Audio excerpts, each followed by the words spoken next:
thought we'd go on an April tour of the cut flower patch. Try and get a tour in every month because it's just really nice to see how things progress through the season. And also for me, I like to look back at previous years and compare how things were growing at the same time last year. If you would like to do that, I do have an April tour last year, which I will link in the description for you. Finally, in Devon, we're having a bit of lovely dry weather, which is absolutely fantastic. The ground is finally at a point where I can sort of dig out some weeds without half the bed being removed with them. So that's great. So we've had some gardening done this weekend, and we've made some progress in the cut flower patch. And coinciding with that finer weather and having a full moon, we have been having a few frosts at the moment. So I've been having to take extra care of all those tiny baby plants so that we don't lose them just before the season gets underway. Have you been having frosts where you are, and have you lost any plants, or have you been like me and been trying to nurse things through?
Oh dear, look at my junk just inside the gate here.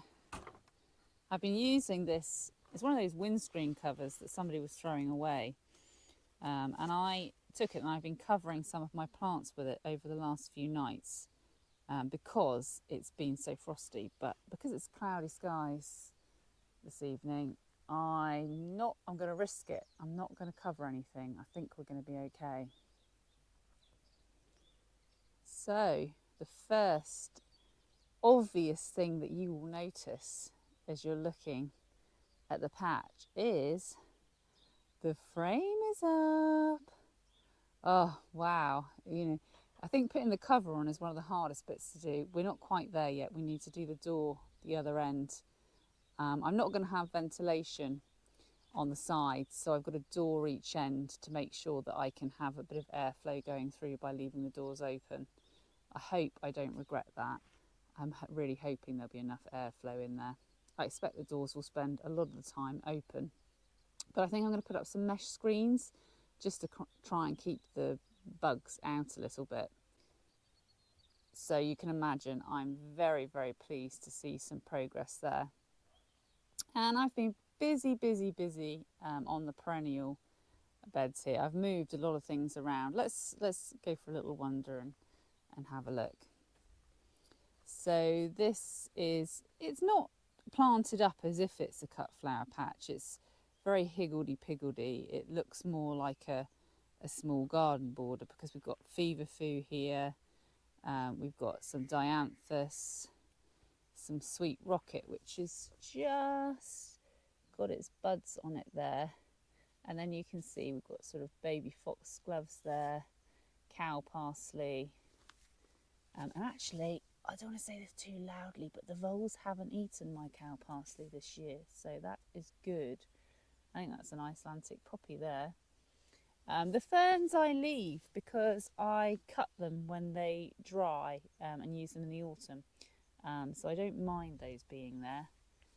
And then more sweet rocket. And then these are the apricot foxgloves. And you can see they're just thinking about growing their flowers. So anyway, that's all coming along really nicely. And then I've got my little sting nettle wildlifey area back there, which I have to try not to have it encroach into the bed. This is what the voles have been eating this year. Look at that aquilegia, or lack of aquilegia. And then obviously those of you that watched my video, I now have an archway. I think I'm going to make another one in the cottage garden when I get a minute. So we're going to have sweet peas on both sides, because this is the hellebores here, so obviously they will start to die down. And I could even, you know, pull the odd leaf off just to give the sweet peas a bit more room there. We've got the last of the daffs now.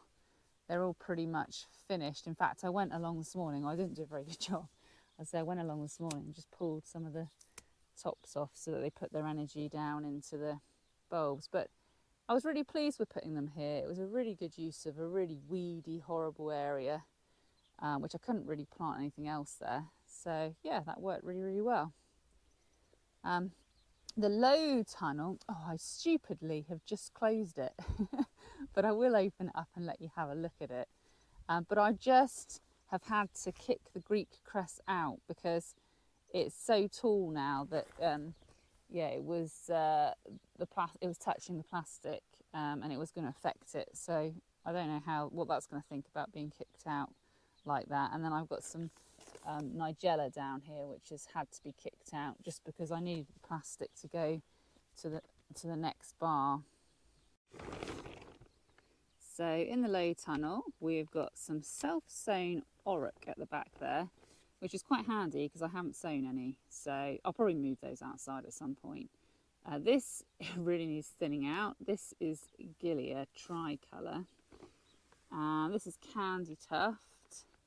And then look at this Phacelia. Wowzers, that's looking really, really good. So I'm quite pleased about that. I wasn't going to grow any this year, but now looking at it, I'm very pleased I did. This tunnel is going to be for my phlox and it will be Enviromesh. And the cardboard is I'm just trying to stop the weeds taking over before I even plant it up. That's why there's a big pile of sheep's wool on the end there as well. As you know, the sweet pea frame got taken down because I needed those panels to make my chicken run, which we have now done, and the chickens are happily settled in there. So along here now, this is perennials, and it is just planted like a perennial border. So again, they're not done in blocks like you would usually do. And we've got things in here, aquilegia, verbascum, achillea, that's the obedient plant, achillea the pearl, more normal achillea, and there's some verbena boreensis there, and some feverfew, and look, one lonely foxglove. And then I moved all my mint. I've had it in pots for ages, and look, it's already doing it. Look, it's already coming out here onto the grass, but I've decided, look, it's not a problem because the lawnmower will just mow off whatever encroaches out, and for that reason I'm not going to dig a ditch either because mint likes wet.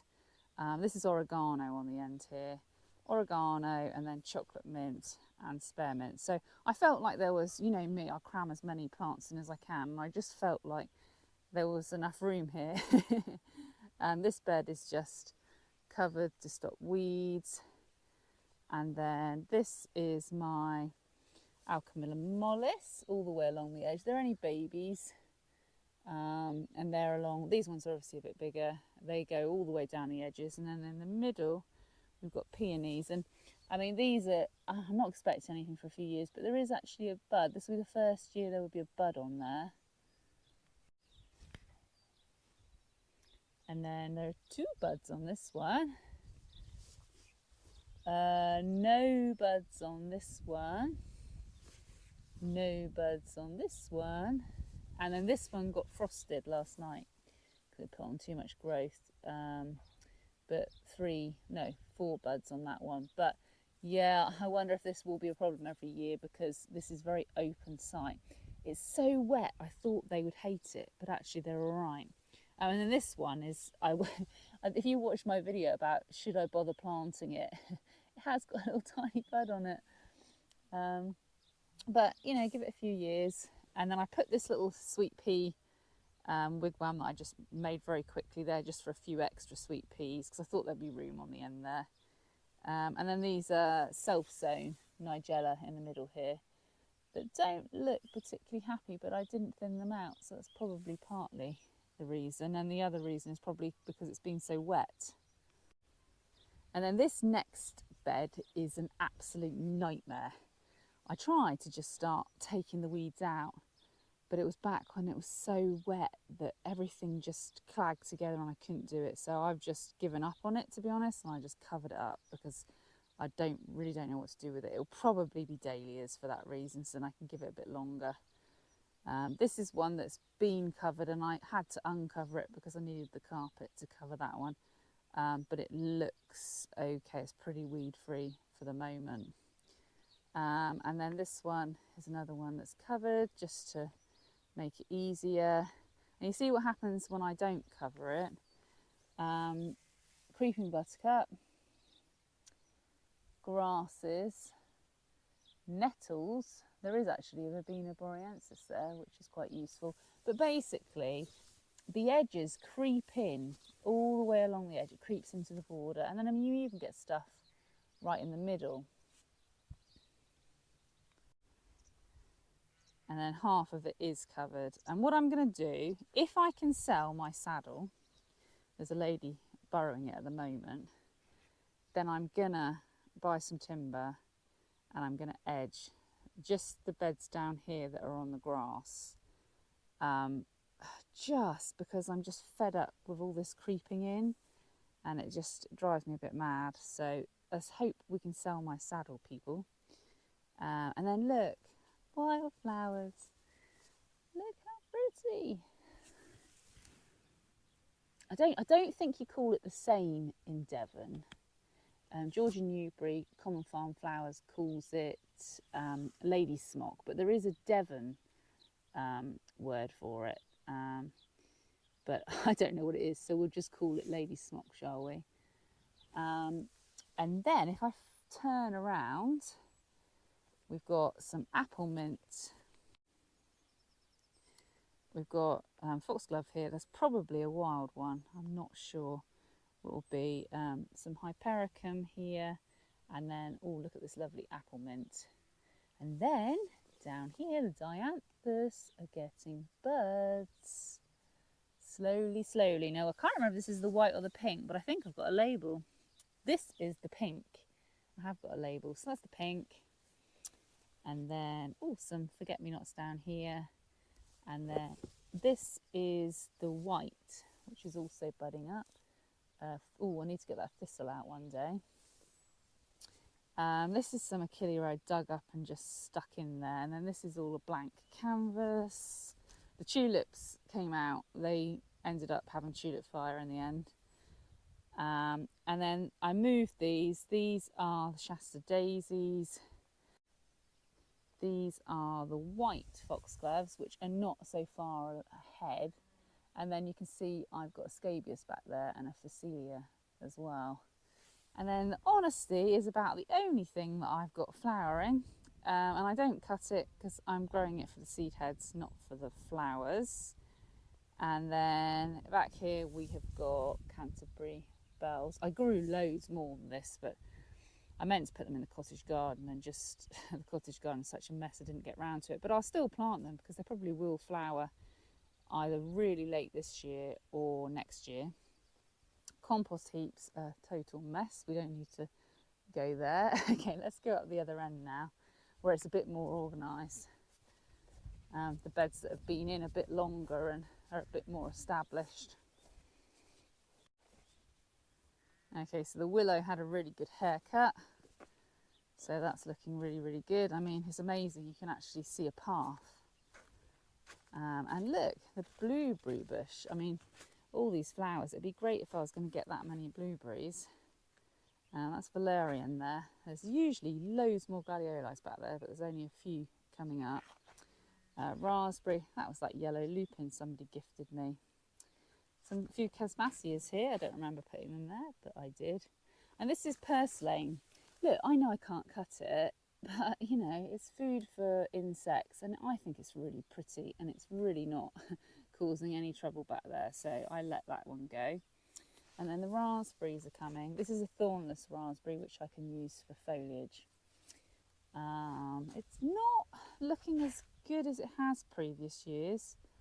I probably pruned them at the wrong time, knowing me, but I did have had an attempt at getting rid of some of the nettles in here, but I can't get them all because they're right inside the fence and they do tend to creep in. But I hate getting stung when I'm cutting it. And then my dismal ranunculus supply that were left after the voles. Really pathetic supply. Quite a few anemones, but I think they need feeding. I need to get some organic feed. Everything needs a feed now.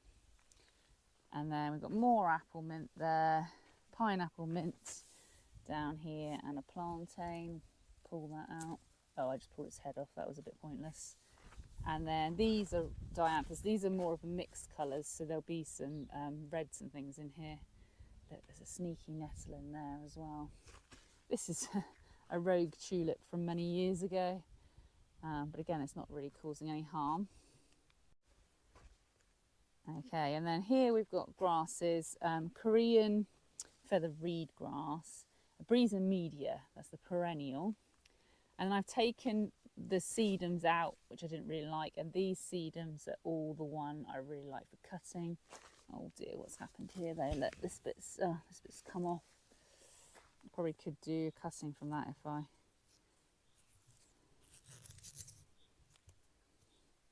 There, it is going to rain. I probably could just stick that in the ground and it might grow.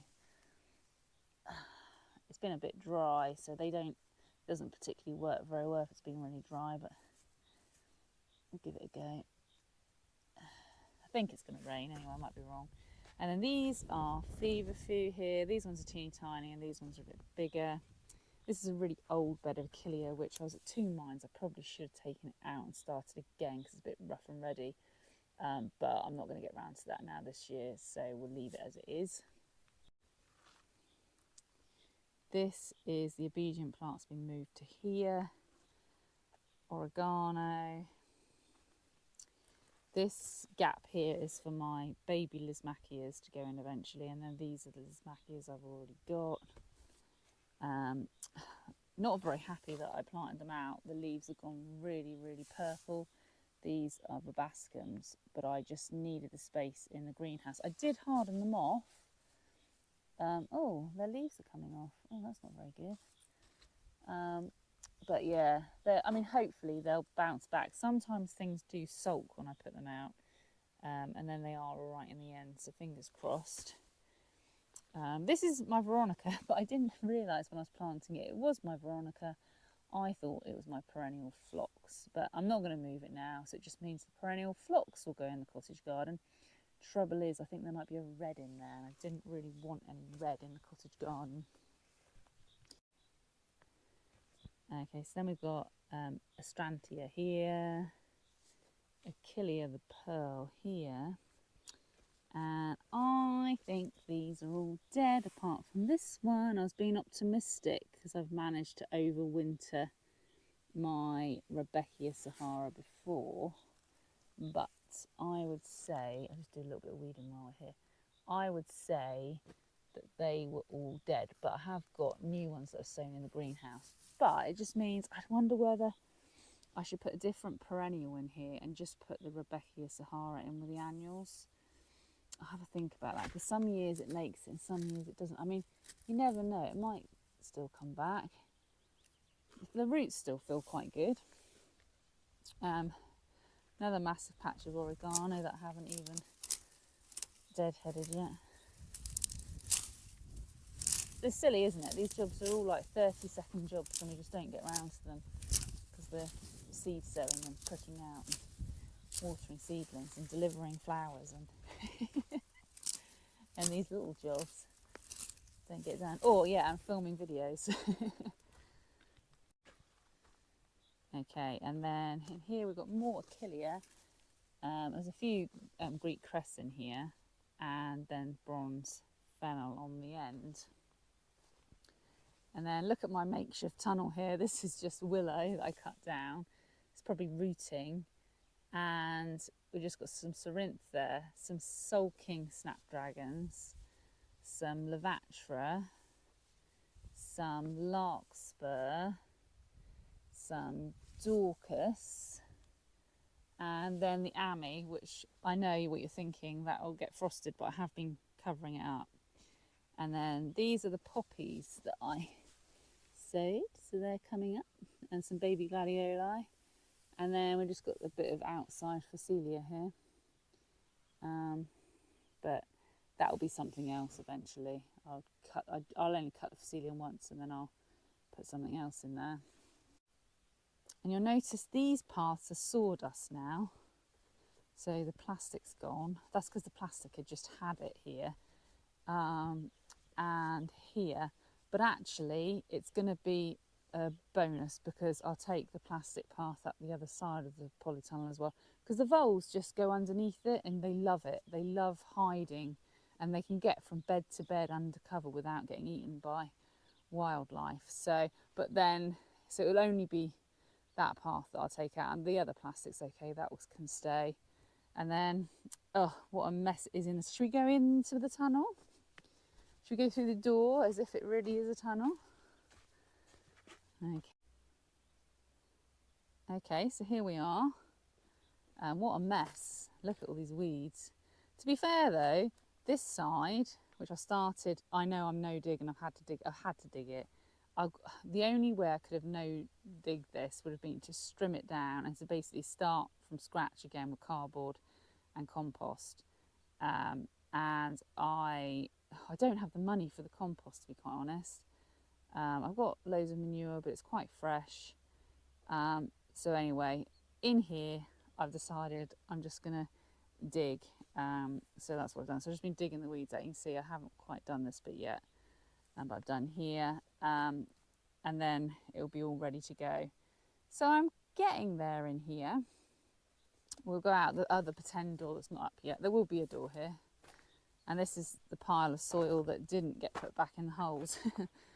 I filled all those holes in.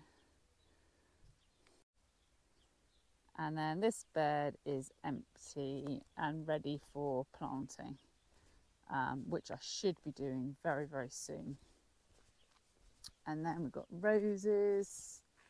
These are the ones that are, oh goodness, this will be the third year for these ones. So there are a few aphids on them. Champagne Moment here, and then Joie de Veuve.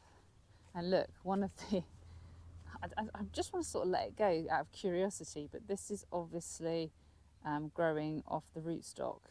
But yeah, I'm sort of fascinated to see what that is. And then these ones here, Cream Abundance, which were nowhere near. Oh my gosh, this one's got a bud on it. But the Cream Abundance are nowhere near as good as the Champagne Moment. But I've got them now. And then these ones are Bonica.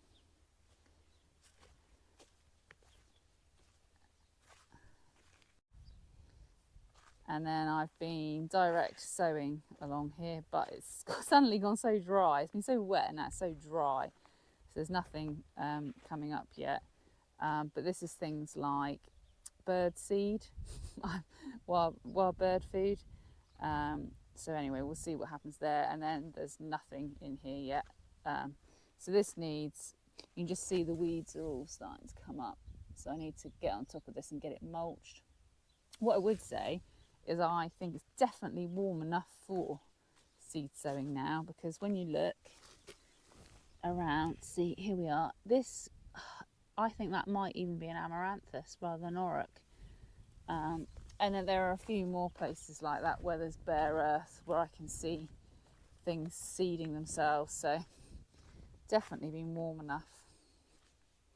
Right, okay, well I think that's the tour in here.